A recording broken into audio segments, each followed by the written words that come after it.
I'm Stephen Ben-Nun. You're watching Israeli News Live. We have some interesting things going on. Well, of course, we're still in Europe at the moment here, trying to wrap up some last-minute things on the Holocaust that we've been looking at throughout Europe. We will be posting some more of these images for you on our history, in our history series on Israeli News Live there. But we've actually, my wife and myself have influenza. She may be very in serious condition there as far as we don't think she's gone to pneumonia as of yet, but we are having her treated. Anyway, so it's a little bit of a struggle right now to keep up with the news and things, but we have not forgotten the requests for Shabbat services. We will be doing those Shabbat services just as soon as we get over these issues here. Plus, we're to be back in Jerusalem next week, about midweek or so there. And Jerusalem is under snow right now. Jerusalem had 10 centimeters of snow in Jerusalem. It seems like everywhere we go, they get summer weather. Here in Europe, everywhere we've been, the snow was melting off, and they were getting 10-degree weather in Celsius, that is. So that's probably, what, about 40-something degrees Fahrenheit, 50, I don't know for exact the conversion on that. But when we go somewhere, it gets warm. When we leave there, they get cold and they get snow. So same thing with Israel. Israel got 10 centimeters of snow in Jerusalem. It's just covered everywhere. 10 centimeters is quite a bit of snow. That's about 4 inches of snow, I guess, in inches. And but we've been fortunate everywhere we went here in Europe, because in some places it was you could see the snow was deep even with the warm weather, and snow was melting off up in Poland around Auschwitz and places like that where we were at. The snow had been melting off, but it was very, very thick at one point before we came in. And also too, in other news there in Ukraine, they're pulling the Ukrainian troops from Kiev are pulling their heavy weapons out of the region there, and the United States paid $50 million to Russia for the gas bill that was supposed to be, I think, 3 or 4 installments is what we had read about, that it was supposed to be paid to Russia. They've made one payment already, so Russia is said that this will be good until Tuesday. They'll turn the gas back on. Said that Ukraine will need 2 billion cubic meters of gas until the end of March. And Russia's energy ministry, Alexander Novak, said on Krasnoyarsk Economic Forum, it's paid for 24 hours. It means the resources will last till Tuesday through Monday, he said. Now the deadline for prepaid is postponed by a day. They can also pay for Tuesday. It depends on them now. We are acting in the framework of our agreement. We are not violating it. If they want gas, they have to pay, he added. And this is what TASS was reporting there, but from what I understand, the United States has paid $50 million to the Russian government for them to be able to get gas, so it looks like gas will be restored back to the Ukrainian people in light of this particular situation now. Other than that, it's kind of quiet in Israel. They started a new security task force there in Jerusalem against rock throwers. And there was a 40-year-old man that has come missing on the Kinneret, which is the Sea of Galilee, after his inflatable raft had drifted out to sea with a storm that came in. And so they've been searching for this man to see what actually happened to him. And but other than that, kind of quiet right now. Shalom. Pray for us. We definitely need your prayers, especially the sickness between me and my wife. She got it before I did. In her back, very bad. That's where it started with me, was in the back as well. But I believe we will recover by God's grace and your prayers. Shalom.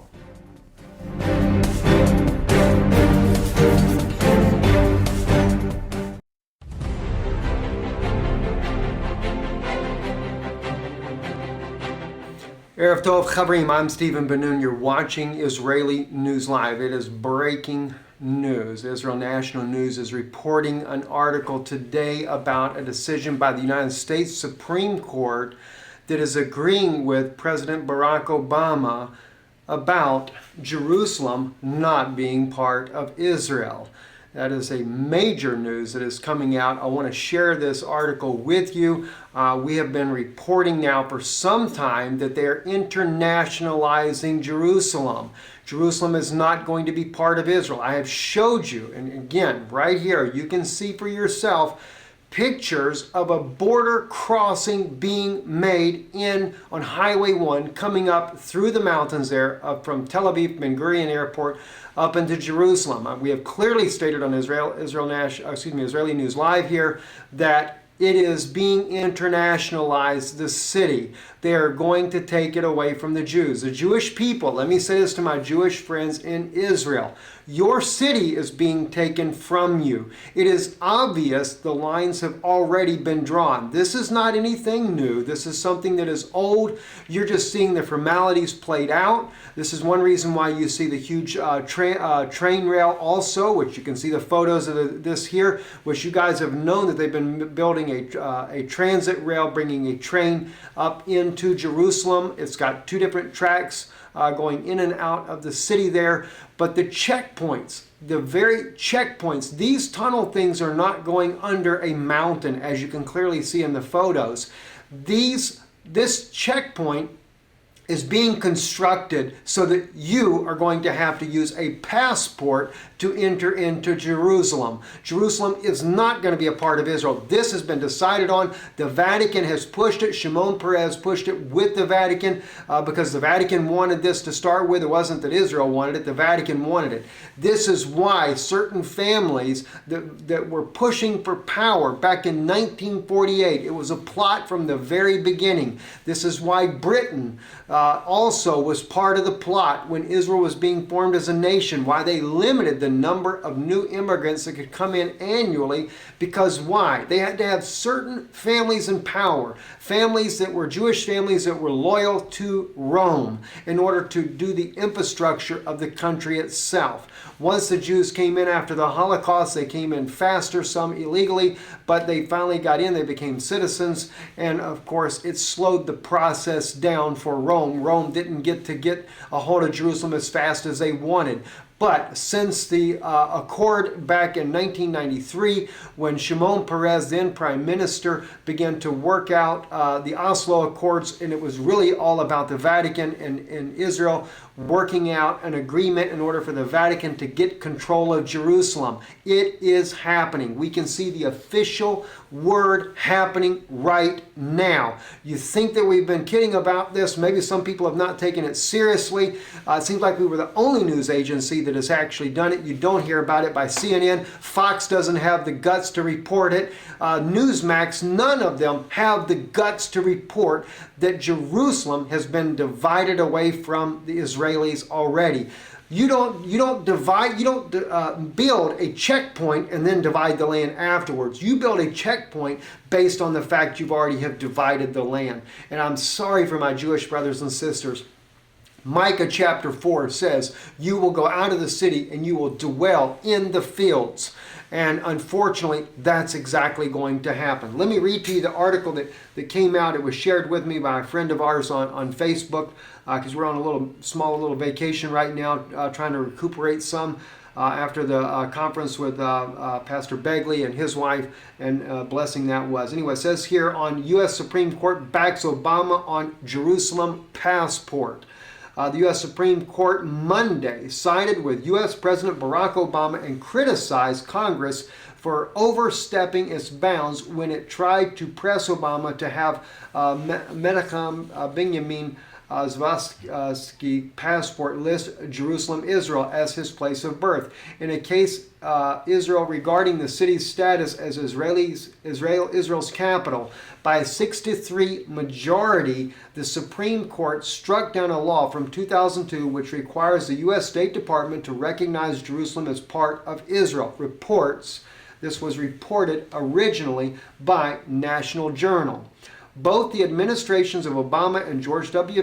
Bush refused to implement the law. The eastern part of the 3,000-year-old capital of the Jewish state was liberated in 1967 Six-Day War. As it stands currently, a child born in Jerusalem has Jerusalem listed on their U.S. passport without a country. Official U.S. policy has not been recognized any sovereignty on either side over Jerusalem ever since the Truman administration. In the ruling, Chief Justice John Roberts objected and opposed the 6 judges, who incidentally included all 3 Jewish members of the Supreme Court. Shame on all 3 of those Jewish judges. It shows that they are sold out to Rome, just like Shimon Peres and even Prime Minister Netanyahu has also sold out to Rome, and that is deplorable in the first place. And it just concerns me. No wonder why. They say that he is, many people say that Netanyahu is a Christian, and I've actually heard some credible evidence to support that, but I am beginning to wonder what side of the fence does he belong on. It clearly seems that he is siding with Rome, and that concerns me greatly. But anyway, we continue on. In the ruling, Chief Justice John Roberts objected. God bless John Roberts for objecting. Today's decision is a first. Never before has this court accepted a president's direct defiance of an act of Congress in the field of foreign affairs, said Roberts. The U.S. government claimed in brief to the Supreme Court to recognize that Jerusalem as a part of Israel would critically compromise the ability of the United States to work with Israelis, Palestinians, and others in the region to further the peace process, clearly indicating a desire to leave open the option to divide Jerusalem and create an Arab capital, as the U.S. has indeed pressed for. It's done, friends. It is done. I mean, I don't care how much they pretend here in this article not to tell you, it's done. And the thing is, we're going to share this video, and I ask you to share it everywhere you possibly can. Share it with Israel National News. Go to this article and share this video there. Share it with CNN. Post it on every major news site. Israel was divided long ago. They have built the checkpoint. They're finishing it up now, and it's going to be, Jerusalem will be almost kind of like Washington, D.C., maybe even a country within itself. They say they're going to give the Palestinians a capital there. They may give the outskirts, but clearly it is not under Israeli control. Even according to one of the guides there at the Temple Institute, he said Jerusalem is not under Israeli control. I know that. We believe that. We see it from the evidence, and journalists need to report on it. You're watching everything. You're seeing all the infrastructure being built for Jerusalem to be totally taken away from the Jewish people, and nobody seems to have the guts to report on it. What is it? Is CNN owned by the government, just like Vladimir Putin owns all of the media in his country? Is Fox News owned by the government? Newsmax? I'm ashamed that Newsmax has not reported this. Especially the Steve Moberg show, who stands with Israel. Report it.